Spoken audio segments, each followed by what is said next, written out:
నా పేరు K Srinivasachari, SA physical science, ZPH Chitkur, native Jogipet, జిల్లా Sangareddy. Good English handwriting tips skills మనము ఈరోజు నేర్చుకుందాం. కేవలం 10 రోజుల్లోనే మనం ఇంగ్లీష్ని బాగా నేర్చుకోవచ్చు.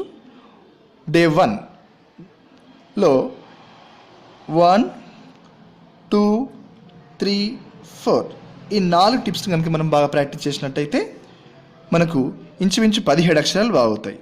ఉదాహరణకి సి లాంటివి చూసినట్టయితే ఈ సి బాగా ప్రాక్టీస్ చేయాలి. ఈ సి బాగా ప్రాక్టీస్ చేసినప్పుడు కర్సివ్ రైటింగ్లో సి అండ్ డి, ఈ, ఏ, జి, క్యూ, ఓ ఇలా 7 అక్షరాలు వచ్చేస్తాయి. ఇలాంటివి పి రాసేటప్పుడు కిందికి వచ్చేస్తాం, మళ్ళీ పైకి వెళ్తాం, రైట్ సైడ్ ఇలా. బి పైకి వెళ్తాం, డౌన్, బల్బ్ లాగా తీసుకుంటాం ఇలా. జెడ్ ఇలా 3 అక్షరాలు వచ్చేస్తాయి. ఇక యూ తీసుకున్నట్టయితే, యూ లాంటివి తీసుకున్నట్టయితే యూ, డబ్ల్యూ అండ్ వై. ఇలాంటివి తీసుకున్నట్టయితే హెచ్, ఎన్, ఎం, కే. కే రాసేటప్పుడు పైకి వెళ్తాం, ఫస్ట్ డౌన్కి వచ్చేస్తాం, రైట్కి వెళ్తాం అండ్ డౌన్. ఇలా 4 అక్షరాలు వచ్చేస్తాయి.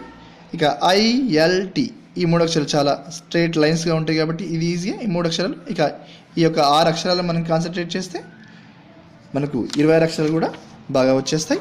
తర్వాత డే 2 తీసుకున్నట్టయితే మనకు ఆల్ఫాబెట్స్ 4 టైప్స్గా ఉంటాయి. 1, 2, 3, 4. ఈ మొదటి 2 ఆల్ఫాబెట్స్ని ప్రింటింగ్ లెటర్స్ అంటారు, మిగతా 3, 4ని రైటింగ్ లెటర్స్ అంటారు. అయితే మనం కర్సివ్ రైటింగ్ నేర్చుకోవాల్సినవి 3 and 4th లెటర్స్. మనము 4 నోట్బుక్లో తీసుకున్నట్టయితే 1, 2, 3 3 స్పేస్లు వస్తాయి. ఇందులో 1 and 2 ఈ స్పేస్లో రాసేటువంటి లెటర్స్ని అప్పర్ జోన్ లెటర్స్ అంటాం. వీటి కోసం మనము ఈ విధంగా లైన్స్ని మనము ప్రాక్టీస్ చేయాలి. ఈ లైన్స్ స్ట్రైట్గా కాకుండా రైట్ సైడ్ బెండ్ అయి రావాలి. కొంచెం రైట్ సైడ్ బెండ్ అవుతూ మనం రాయాల్సి ఉంటుంది. ఇలా రాయడం వల్ల మనకు ఆల్ఫాబెట్స్లో బి మిడిల్లో స్టార్ట్ చేయాలి. ప్రతి దాన్ని సెకండ్లో మిడిల్లో స్టార్ట్ చేయాలి. స్టార్ట్ చేసి ఇలా రాయాలి. డి రాస్తున్నాం ఇలా, అండ్ టీ, ఎల్, కే రాసేటప్పుడు డౌన్ వచ్చినాం, రైట్ అండ్ చేయలేపొద్దు, హెచ్. ఇలా 6 అక్షరాలు బాగా అవుతాయి. ప్రతి అక్షరం రాసేటప్పుడు ఫ్రంట్లో మరియు ఎండింగ్లో కూడా మనకు ఇలాంటి లైన్స్ అనేటువంటి కంపల్సరీగా రాయాలి. అప్పుడే అక్షరాలు బాగా అనిపిస్తాయి. తర్వాత డే 3లో మనం తీసుకున్నట్టయితే లోయర్ జోన్ లెటర్స్ మనము ప్రాక్టీస్ చేస్తున్నాం. లోయర్ జోన్ లెటర్స్ అంటే 2 and 3 స్పేస్లో వచ్చేటువంటి ఇలాంటి లైన్స్ మనము ప్రాక్టీస్ చేయాలి. ఇలా లైన్స్ ప్రాక్టీస్ చేసినట్టయితే ఈ యొక్క లోయర్ జోన్ లెటర్స్ కూడా బాగా వచ్చేస్తాయి. ఇవేంటంటే Q, G, first of all G 2 and 3, and J and P, Q, Y, Z. ఈ 6 అక్షరాలు కూడా మనం చాలా బాగా రాసేయచ్చు. తర్వాత డే 4లో ఉన్నటువంటి అక్షరాలను మనం మిడిల్ జోన్ లెటర్స్ అంటాం. ఈ మిడిల్ జోన్ లెటర్స్ అంటే కేవలం మధ్యలో మాత్రమే, ఈ 2వ స్పేస్లో మాత్రమే రాస్తాం. దీనికోసం ఇలాంటి లైన్స్ మనము ప్రాక్టీస్ చేసుకుంటాం. ఇందులో A, C and E, I, M, N, O, R, S, U, V, W, X ఇలా 13 అక్షరాలు కూడా బాగా అవుతాయి. 13 + 6 25 అక్షరాలు వచ్చాయి. ఇక డే 5th రోజు మనకు 1, 2, 3 3 స్పేస్లు కవర్ చేస్తున్నటువంటి అక్షరం ఒకటి ఉంది, అది ఎఫ్ రాసేటప్పుడు 3 స్పేస్లు కవర్ చేస్తుందని చెప్పాం కదా. సో మిడిల్లో స్టార్ట్ చేస్తాం, ప్రతి అక్షరం కూడా మొత్తం పైకి తీసుకెళ్తాం, డౌన్కి వచ్చేస్తాం ఇలా. ఇది ఎఫ్ రాసేటువంటి విధానం. ఎఫ్తో మనం ఒక పదం రాసినప్పుడైతే ఆఫ్ రాసినాం అనుకోండి, అప్పుడు మనం ఈ విధంగా రాస్తాం. అదే ఫ్లై రాసినాం అనుకోండి, పైకి తీసుకెళ్తాం. Same L and Y. ఇక గమనించినట్టయితే ఇక్కడ వై అనేది లోయర్ జోన్ లెటర్, ఎల్ అనేది అప్పర్ జోన్ లెటర్. ఈ రెండింటిని కూడా కవర్ చేస్తూ ఉంది. ఇంకో పదం తీసుకున్నట్టయితే ఫ్రై రాస్తున్నాం. ఫ్రై రాస్తున్నట్టయితే ఆర్ అనేది మనకు మిడిల్ జోన్ లెటర్. ఇలా ఎఫ్ను రాయాల్సి ఉంటుంది. అయితే ఆరో రోజు మనం చేసేటటువంటి పని ఏంటంటే, ఒక 6 అక్షరాలు మనకు కొంచెం డిఫరెంట్గా ఉంటాయి. ఈ 6 అక్షరాలు మనకు బాగా ప్రాక్టీస్ చేసినట్టయితే చాలా బాగుంటుంది. అందులో ముఖ్యంగా బీకి ఎఫ్కి తేడా మనకు తెలియాలి. బి రాసేటప్పుడు ఇలా రాస్తాం, ఈ బల్బ్ లాంటిది సెకండ్ దాంట్లో వస్తుంది. ఎఫ్ రాసేటప్పుడు ఈ బల్బ్ లాంటిది సన్నగా ఈ థర్డ్ జోన్లో వస్తుంది. ఇది బీకి ఎఫ్కి ఉన్నటువంటి క్లియర్ డిఫరెన్స్. తర్వాత కే రాయడానికి చాలామంది ఇబ్బంది పడుతుంటారు. కే రాసేటప్పుడు పైకి వెళ్తాం, డౌన్కి వస్తాం, రైట్ అండ్ తర్వాత ఆర్ ఇక్కడ ఒక సీటింగ్ లాగా వచ్చేస్తుంది. ఎస్ కంప్లీట్ ఎస్ రాస్తాం, ఇలా రాస్తాం. అండ్ జెడ్ కంప్లీట్ జెడ్ రాస్తాం, ఇక్కడ ఇలా తీసుకుంటాం. ప్రతి అక్షరానికి స్టార్టింగ్ ఎండింగ్ ఇలాంటి మనం కర్వ్ లైన్ తీసుకోవడం అనేటువంటిది జరుగుతుంది. ఈ 6 లైన్ కనుక ప్రాక్టీస్ చేస్తే మనకు చాలా బాగుంటుంది. ఇంకా కొద్దిమంది చేసేటువంటి పొరపాటు ఏంటంటే, జీ రాసేటప్పుడు ఇంత బాగా రాసిన తర్వాత ఇక్కడికి ఆపేస్తారు. అలా ఆపేయద్దు. జీ రాసేటప్పుడు కానీ ఇలా తీసుకురావాలి, వై రాసేటప్పుడు కానీ, అండ్ జే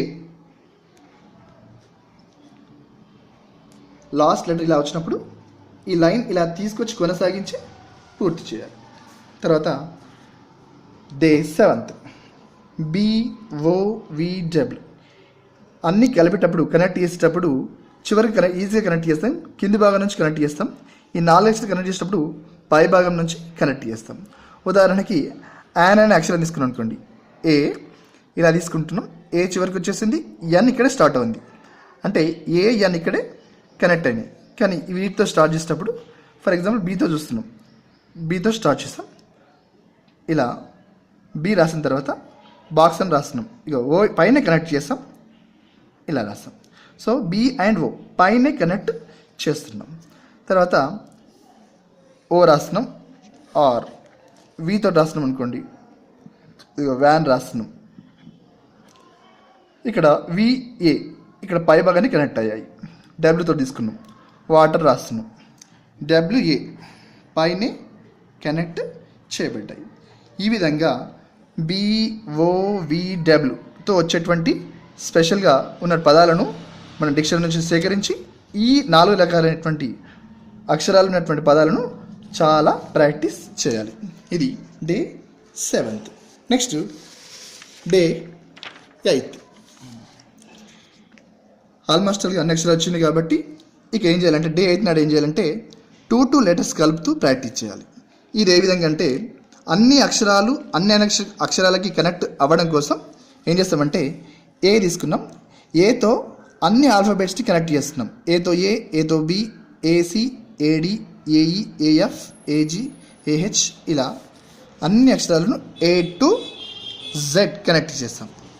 తర్వాత బీతో ఏ, బీతో బి, బీతో సి, బీతో డి, అలా అలా బీవై, బీజెడ్, అలా సితో డితో అలా అలా లాస్ట్కి జెడ్ఏ, జెడ్బి, జెడ్సి, అలా జెడ్వై, జెడ్జెడ్ ఇలా మనకు అన్ని అక్షరాలతో కనెక్ట్ అయ్యేటువంటి విధానం ఉంటుంది. ఇది చాలా ఇంపార్టెంట్. ఈ 8th డే కనుక మనం పర్ఫెక్ట్ అయినట్టయితే ఇక 9th డే. ఈ 9th డే రోజు మనకి ఐజేటి ఈ అక్షరాలు ఉన్నటువంటి పదాలు మనం ఎప్పుడైతే రాస్తామో, ఫర్ ఎగ్జాంపుల్ ఇంక్ అనేటువంటి పదం తీసుకున్నాం, INK మొత్తం పదం అయ్యేంత వరకు కూడా చెయ్యిని కదపకుండా రాయాలి. మొత్తం పదం అయిన తర్వాతనే ఈ చుక్కు పెట్టడం జరగాలి. అదేవిధంగా జేతో రాస్తున్నాం, జంప్ అనే పదం రాస్తున్నాం. జెడ్ రాసాం, జే రాసాం, యూ రాసాం, ఎం రాసాం, పి రాసాం. రాసి మొత్తం కంప్లీట్ అయిన తర్వాతనే ఇక్కడ డాట్ తీసుకోవాలి. ఇదే విధంగా టీతో రాస్తున్నాం, ట్రీ అని రాసాం. టీ తీసుకున్నాం, ఆర్ తీసుకున్నాం, ఈ తీసుకున్నాం, ఇది తీసుకున్నాం. మొత్తం అయిన తర్వాతనే ఇలా లైన్ ఇవ్వాలి.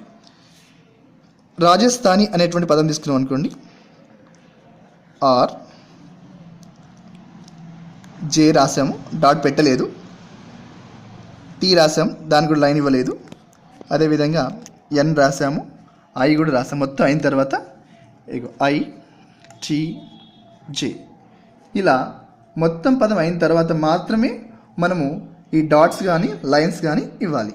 మధ్య మధ్యలో ప్రతి అక్షరానికి టీ రాసి ఇట్లా ఇచ్చి ఆర్ రాసి ఇలా రాయడం జరగద్దు. మొత్తం పదం అయినంతవరకు మనం గ్యాప్ లేకుండా రాయాలి. అలా రాయడం వల్ల కర్సివ్ రైటింగ్లో ప్రధానంగా మనకు టైం అనేటువంటిది సేవ్ అవుతుంది. నేర్చుకునేటప్పుడు కొంచెం కష్టమైనప్పటికీ చివరికి మనకి ఎగ్జామ్లో దేంట్లో అయినా రాయడం చాలా ఈజీ అవుతుంది. తర్వాత డే 10. ఈ డే 10లో ఏంటంటే మనం థర్డ్ టైప్ లెటర్స్ నేర్చుకుంటున్నాం. ఇప్పుడు ఏ ఇలా అని చెప్పేసి ఇలా రాస్తాం. ఈ లెటర్స్ థర్డ్ టైప్ లెటర్స్ అన్నీ కూడా 1 and 2 లైన్స్లోనే రాయాలి. మనం 3 లైన్లు థర్డ్ గ్యాప్లోకి వెళ్ళకుండా రాయాలి. బి రాసేటప్పుడు ఈ విధంగా రాయాలి. బిని ఈ విధంగా కూడా రాస్తాం. సిని ఈ విధంగా రాస్తాం. డి అండ్ ఈ, ఎఫ్, జి, హెచ్ని ఇలా రాస్తాము అండ్ ఇలా కూడా రాస్తాం. ఐ, జే రాసేప్పుడు ఇలా వస్తుంది. కే అండ్ ఎల్, ఎం రాసేటప్పుడు పూర్తిగా 3 ఒక దగ్గరికి లైన్ టచ్ అయ్యేటట్టుగా ఈక్వల్గా రావాలి. ఎన్,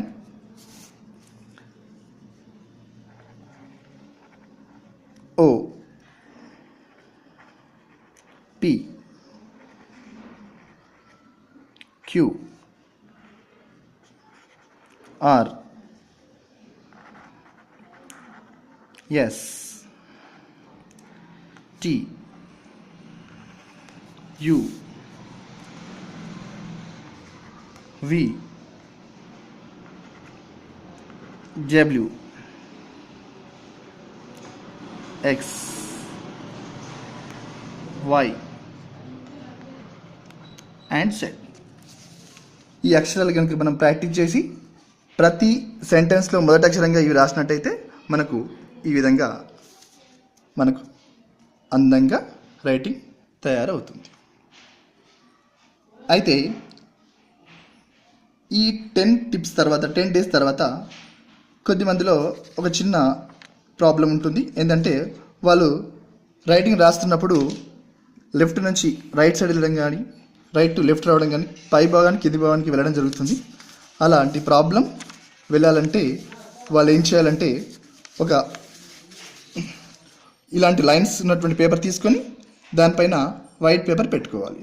అలాంటి వైట్ పేపర్ కనుక యూజ్ చేసినట్టయితే ఆ వైట్ పేపర్ పైన నుంచి ఈ విధంగా లైన్స్ ఉన్న పేపర్ కింద పెట్టేసి వైట్ పేపర్ పైన ఉంచినట్టయితే మసకగా లైన్స్ కనబడితే స్ట్రైట్గా వస్తాయి. ఇలా ఒక 10 డేస్ ప్రాక్టీస్ చేసినట్టయితే అలా వంకర టింకర రాకుండా ఉంటాయి.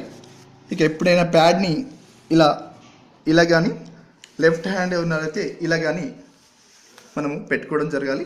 ఇలా చేసినట్టయితే మనకు రైటింగ్ చాలా బాగా వస్తుంది. Thank you.